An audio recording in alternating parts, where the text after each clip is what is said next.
Hello everyone, welcome back to Jikook News. Have you ever noticed how a single, simple word, one that should feel light, sweet, and playful, can suddenly open something far deeper than what appears on the surface?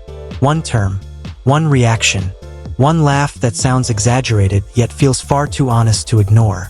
Today, we're talking about a small word with a surprisingly big echo, anami. In Korea, anami is a modern compliment, clear, uncomplicated, and almost always positive. It refers to someone who remains captivating without makeup, without heavy styling, without effort. A kind of natural beauty that doesn't try to impress, yet can't be overlooked. A bare face, unstyled hair, a relaxed expression, still undeniably attractive. As a term, anami should end there. Light, sweet, finished. But when that word was directed at Jimin and Jungkook, everything changed. Instead of receiving it as a simple visual compliment, Jungkook reacted with visible embarrassment. Awkward laughter, exaggerated expressions, and a response that seemed to drift far away from the word's literal meaning. A reaction that, when examined closely, revealed far more than he may have intended. Was it just a misunderstanding? Or was it an honest reflection of Jungkook's awareness of how the world sees them? The moment itself began innocently enough, a modern wordplay, a light neologism familiar to today's Korean generation. A term meant to loosen the atmosphere, spark a laugh and move on. Nothing heavy, nothing complicated, just a trending word, anami. The staff didn't leave its meaning vague. They made it very clear. This is what people think about the two of you. Not philosophy, not personal feelings, not metaphor. This was about public perception, how people see Jimin and Jungkook when concepts fall away, when filters disappear, when they're simply being themselves. But Jungkook has never been someone who responds only on the surface. Instead of following the expected path, he veered off, straight into something far more personal. When he replied with "Namsajuround," that's embarrassing. It wasn't a vocabulary mistake. It wasn't confusion. It was an emotional reaction, spontaneous, instinctive, and unmistakably Jungkook. That familiar blend of laughter and avoidance, as if something had hit too close to home. For him, anami didn't stop at being a visual compliment. What he felt was something sweeter, brighter, and far more revealing than he was ready to address. Something too cheesy, too obvious, too close to the truth. His exaggerated laughter and dramatic tone didn't deny the word. They confirmed it. When he added that he could go crazy, it wasn't rejection. It wasn't a claim that the description was wrong. If anything, the implication was the opposite. Once again, they were pointing at something everyone already sees. Something that's been highlighted too often, too openly, and is too embarrassing to confront seriously. That's where the moment shifted. Jungkook didn't stray because he misunderstood. He strayed because he understood too well. When the staff said, "What people think about the two of you," his mind didn't go to bare faces or natural visuals. It went to years of glances, whispers, comments, and interpretations toward the persistent narrative surrounding him and Jimin. That's why his reaction was exaggerated, half-joking, almost theatrical. And unconsciously, he pulled Jimin into it.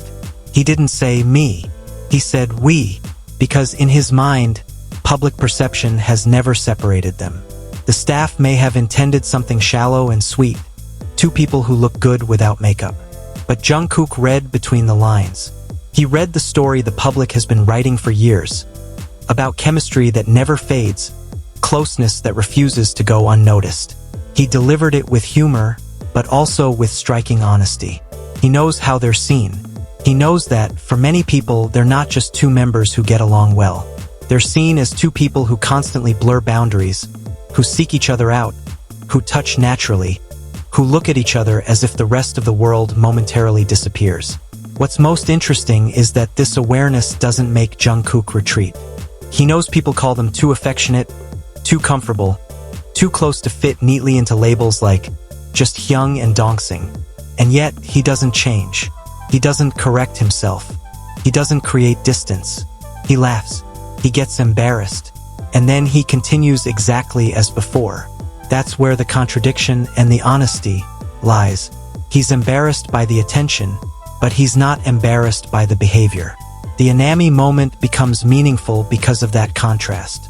While the staff framed it as a light compliment, Jungkook revealed something deeper.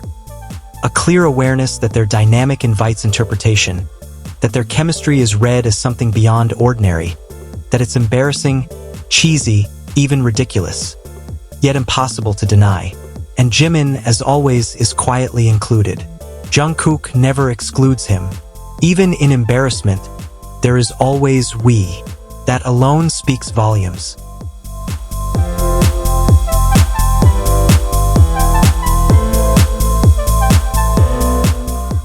Seen within a larger pattern, this moment isn't isolated. It's part of a long series of interactions that never feel accidental.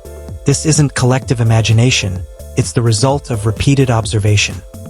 The way they move, the way they look for each other, the way they understand one another without words. They know which gestures draw attention. They know which boundaries are usually respected. And yet, their connection resists safe explanations. There's no exact replica of this bond, no other relationship expressed with this level of consistency, comfort, and ease.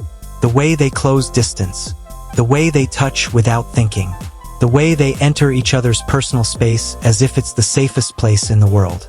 This intimacy is specific, personal, and exclusive.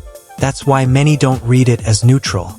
Physical affection may exist in culture, but there are always limits. Constantly seeking each other out, leaning in close, touching as if the other's presence is instinctive. These aren't accidents, and they know it. That awareness surfaced instantly when Jungkook heard, "What people think about the two of you." It wasn't embarrassing because it was wrong, but because it was too accurate. Jimin didn't need to say anything. His presence was already included. They know they're watched. They know they're interpreted. And still, they don't pull away. They don't dilute that closeness. They continue together until someone reminds them the world is watching. And even then, they don't stop. Because in the end, this moment was never just about one word. Not about definitions. Not about visuals. It was about awareness. Jungkook's awareness that what he and Jimin share has never been read as ordinary. And even as he laughs, even as he looks embarrassed, one thing never changes. He always says we, embarrassed by the attention, but never embarrassed to be himself. Beyond that moment, what follows is the silence that speaks louder than any explanation Jungkook could have given. After the laughter fades and the embarrassment settles, nothing about their dynamic actually changes. There is no sudden adjustment, no conscious effort to soften gestures or redefine boundaries. Instead, what remains is continuity, the same comfort, the same instinctive closeness that has always existed between them. That consistency is what makes moments like this resonate so strongly. If the reaction had been paired with distance afterward, it could be dismissed as nervous humor. But it wasn't. The behavior stayed the same, quietly reinforcing what his reaction already implied.